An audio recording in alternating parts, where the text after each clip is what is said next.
आज पूरे प्रदेश और भारत सरकार में जो पूंजीवादी और ब्राह्मणवादी ताकतों के माध्यम से भारतीय संविधान का उल्लंघन करके आरक्षण की समाप्ति, प्रतिनिधि की समाप्ति, सरकारी तंत्र को प्राइवेटीकरण करके पूंजीवाद और विदेशी कंपनियों को बढ़ावा देकर पुनः अंग्रेजों की तरह भारत देश को गुलाम बनाने की साजिश जो ब्राह्मणवादी सरकार कर रही है, उत्तर प्रदेश और केंद्र सरकार, ऐसे सरकार के विरुद्ध हम लोग ज्ञापन देने आए हैं कि reservation in promotion, schedule caste का तत्काल बहाल हो और पिछड़ी जात का भी रिजर्वेशन इन प्रमोशन लागू हो। तमाम मुद्दे पर यह ज्ञापन आज जिलाधिकारी के माध्यम से राष्ट्रपति और प्रधानमंत्री को दिया जाएगा, जिसमें सर्वप्रथम हमारे बीच में भाई नटवर लाल जी आवे और अपने ख्यालात को चंद मिनटों में रखें। ताली बजाकर आप भाइयों, आज हम लोग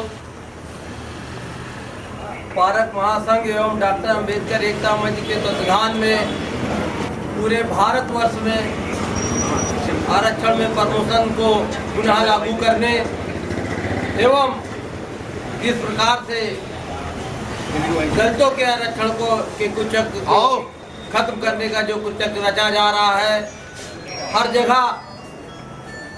जगह प्राइवेटाइजेशन हो रहा है।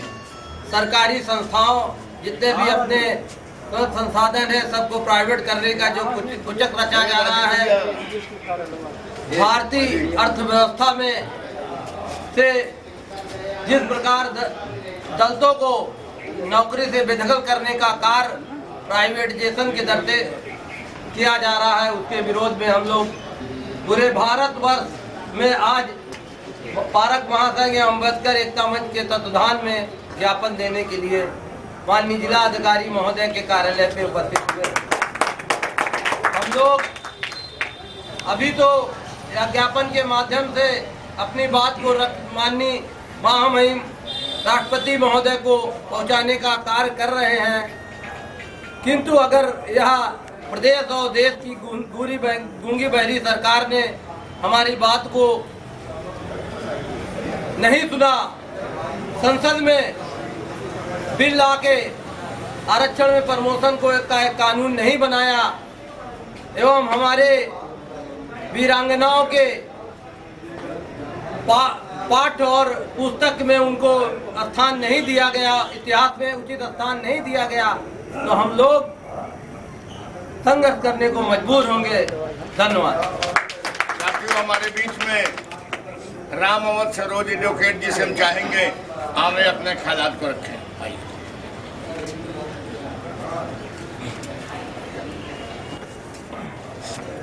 साथियों, आरक्षण के मुद्दे पर सरकार की यह जो दोहरी नीति है, इस नीति के खिलाफ यह मूवमेंट पूरे देश और प्रदेश में चलाया जा रहा है। उसी के तहत क्योंकि आरक्षण को समाप्त करने की एक प्रक्रिया के तहत, सोची समझी नीति के तहत प्रमोशन या इस सब तरीके से किसी भी तरह से आरक्षण आगे न बढ़ पाए, इसके लिए सरकार प्रयासरत है। उसके खिलाफ जो है यह कार्यक्रम किया जा रहा है, पूरे प्रदेश में चल रहा है। हम लोग ज्ञापन देने के लिए उपस्थित हैं। इसी साथ साथियों, आज प्रधानमंत्री मोदी जैसा झूठा व्यक्ति जो पूरे संसार में जाता है तो भगवान बुद्ध और बाबा साहब का नाम लेता है, आज जितने भूकंप से नेपाल में मरे उससे 10 गुना ज्यादा किसान फसल खराब और गरीबी के कारण मर गया, लेकिन मोदी ने किसानों को मदद नहीं दिया।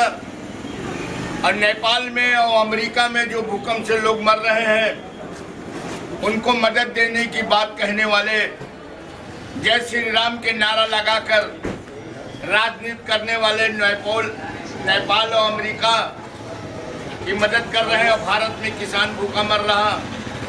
भारतीय संविधान की शपथ लेकर प्रधानमंत्री बनने वाला व्यक्ति आज भारतीय संविधान के खिलाफ काम कर रहा है और रिजर्वेशन इन प्रमोशन को जो खत्म करने की साजिश उत्तर प्रदेश सरकार और केंद्र सरकार कर रही है और सारे विभाग को प्राइवेटकरण करके संविधान का सत्यानाश कर रही है।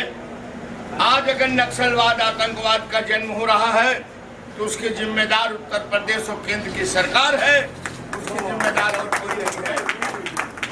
मैं इस ज्ञापन के माध्यम से बताना चाहूंगा, अगर पिछड़ी जात और दलित समाज और भारत के मूल निवासी अल्पसंख्यक समाज के खिलाफ कार्रवाई करना उत्तर प्रदेश और केंद्र सरकार बंद न किया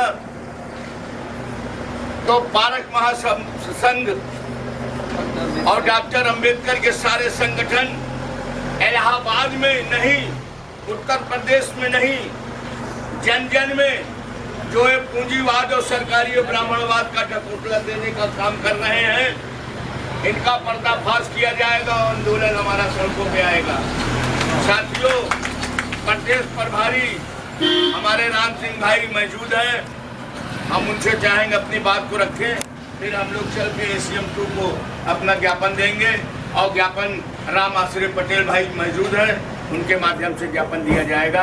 प्रदेश प्रभारी जी राम सिंह जी अपनी बात को रखें, ताली बजा के हम इनको स्वागत करें। आज का ज्ञापन हमारा जो है आरक्षण का जो ये विरोध हो रहा था, आरक्षण का जो नुकसान पहुंचाया जा रहा है उसको लेकर के ये ज्ञापन पूरे देश में दिया जा रहा है। उसी तारतम्य में इलाहाबाद में भी हम लोग ज्ञापन देने के लिए उपस्थित हुए हैं। हमारे बीच में डॉक्टर अम्बेडकर राष्ट्रीय एकता मंच के राष्ट्रीय अध्यक्ष मोहननाथ पासवान जी लखनऊ से चल करके यहाँ आए हुए हैं। साथियों, मैं आपको बता देना चाहता हूँ, आरक्षण की तो जो दुर्गति कर रहे हैं उत्तर प्रदेश और केंद्र सरकार द्वारा जो किया जा रहा है, बड़ी शर्मनाक बात है। आरक्षण का मुद्दा हमारा चल ही रहा है, इसके बाद में रिवर्सन की भी कार्रवाई सरकार करना शुरू कर दिया है। सत्ता में आने के बाद में ये बीजेपी की सरकार जो है हमारी, वो भी कही थी कि हम अम्बेडकर मिशन को लेकर के देश में कार्रवाई करेंगे और उसकी सुविधा देंगे। आपको बता देना चाहता हूँ, हमारे यहाँ जो है राज्यसभा से दिल्ली सरकार ने राज्यसभा से एक आरक्षण का बिल पास किया है, आरक्षण कानून बना दिया जाए। ये 2004 में पास हुआ है, लेकिन केंद्र की सरकार आज तक उस बिल को लोकसभा में नहीं पास कर सकी है। लोकसभा के लोग जो इस समय पहुंचे हुए हैं, इन लोगों ने वादा किया था कि हमारी सरकार आएगी तो निश्चित तौर से हम आरक्षण कानून बना देंगे और जो आरक्षण का बिल हमारा राज्यसभा से 2012 में पास होकर के लोकसभा में पड़ा हुआ है उसको हम पास कर देंगे। साथियों, बिल्कुल जस्ट उल्टा हो रहा है। ये लोकसभा में बिल तो पास करने की बात छोड़ दीजिए, बल्कि ये सरकार जो है आरक्षण में प्रमोशन जो हुआ है उसको रिवर्सल भी करने के लिए तैयारी कर लिया है और तमाम विभागों में यहाँ तक कि SDM के पदों पर जो सीनियरिटी दी जा रही है उस पर भी इन लोगों ने उसको पदोन्नति करने का रास्ता साफ कर दिया गया। अभी तो ये अंगड़ाई है, आगे और लड़ाई है, अभी तो ये अंगड़ाई है, आगे और लड़ाई है। तो इस तरह साथियों बहुत बड़ा नुकसान होने जा रहा है और ये नुकसान को रोकने के लिए हम लोग सड़कों को करने के लिए तैयारी कर लिए हैं। अगर हमारी ये मांगे नहीं मानी गई, हमारा ज्ञापन राष्ट्रपति और प्रधानमंत्री को नहीं भेजा गया, अगर वहाँ भेजने पर भी कार्रवाई नहीं होती है तो ये सारा के सारा जो जमात है ये सब जो है सड़कों पर उतर करके प्रदर्शन करेंगे और उत्तर प्रदेश और केंद्र की सरकार को चलने से रोका जाएगा। और जब तक हमारी मांगे नहीं मानी जाएगी तब तक हम लोग ये आंदोलन शुरू करेंगे और पूरे प्रदेश और देश में आंदोलन को चलाएंगे। इन्हीं शब्दों के साथ साथियों, आखिरी वक्ता के रूप में राम आश्रय पटेल जी चलें, ज्ञापन दें। राम आश्रय पटेल जी आइए, ये बैठे हुए हैं, आइए।